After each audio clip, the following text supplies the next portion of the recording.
I don't even know where to start in reviewing The Black Phone. On the one hand, it's a beautifully shot and generally well-acted art house horror about children who have to deal with entering adulthood after suffering horrible traumatic events, navigating social interactions with their peers, protecting yourself, and trying to open up to deeper emotions. It's about the ghosts of the past acting as warnings and tests for the future and what might happen if these warnings are unheeded and lessons unlearned. What can happen if we can't grow beyond our means? On the other hand, it's an overlong, overwritten, and underdirected sequel to a movie that was just okay in the first place.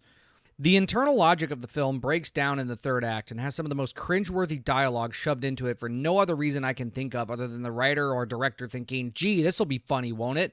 We're making a horror comedy now, aren't we? Or, yeah, teenagers in the 80s totally talk like this.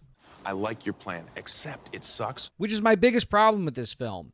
It's tonally all over the place. There are scenes of grounded emotion delivered with good performances from the actors, setups that expect good payoffs but never deliver, and an antagonist that doesn't even show up until an hour into a 2-hour-long film. This movie doesn't really do anything to expand on the story or universe of the previous film. It just introduces a couple of new characters and then a bunch of new rules and expectations that the film can't even be consistent with. Rules like how characters actually behave in their environment when they're in a dream world or in a real world. How they can affect the real world from the dream world. Are they ghosts when they're in the dream world? How does time work? How does anybody know if they're dreaming or not? Why can Gwen just force herself to sleep and fight the grabber? How does she know she'll even dream? Why do phones work the way they do? All of these questions are either left unanswered or explained very fumbly and thinly, as if to expect the viewer to answer it themselves. The movie is heavily influenced by Nightmare on Elm Street, one of my favorite horror movies, but only does so visually. Any sense of character or world building associated with the Nightmare franchise is thrown right out the window. The performances from Mason Thames, Madeline McGraw, and even Miguel Mora, a character introduced only to have Gwen have somebody to talk to that isn't her brother, are really good, but only because they're good actors, not because they had a strong script or talented direction to help them.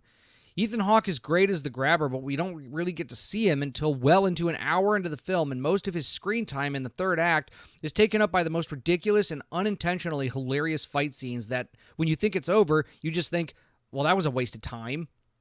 The plot of this film goes something like this. 4 years after Finney Blake killed the grabber, his sister Gwen begins having dreams where she sees murders that happened at Alpine Lake Camp in 1957. During one of the dreams, she receives a call from her mother, Hope, who at the time of the murders was having similar dreams. Determined to understand the truth, Gwen convinces Finney and Ernesto, the brother of the late Robin Arellano, to travel to Alpine Lake Camp, a Christian youth camp where Hope also worked as a teenager.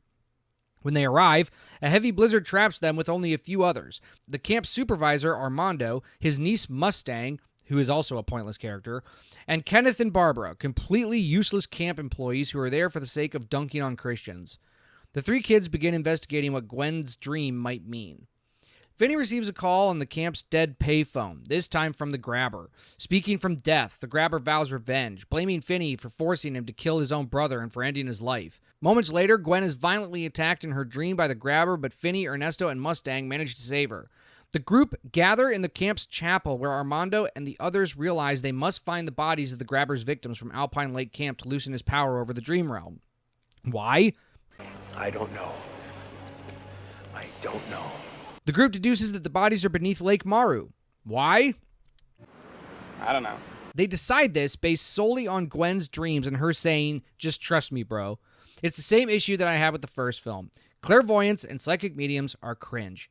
That is all. The rest of the plot happens because the script says it does, and I won't spoil anything, but just keep in mind that Gwen is right about everything all the time and everybody else just needs to trust her.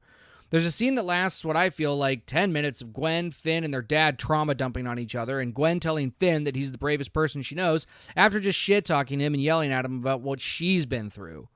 In the end, The Black Phone 2 is just another unneeded, unnecessary sequel that will probably do well in the box office to teach Blumhouse that the pipeline of underwritten slop is a good business model, and audiences will go see a movie just so long as there's a creepy mask and a scary thing that goes boo.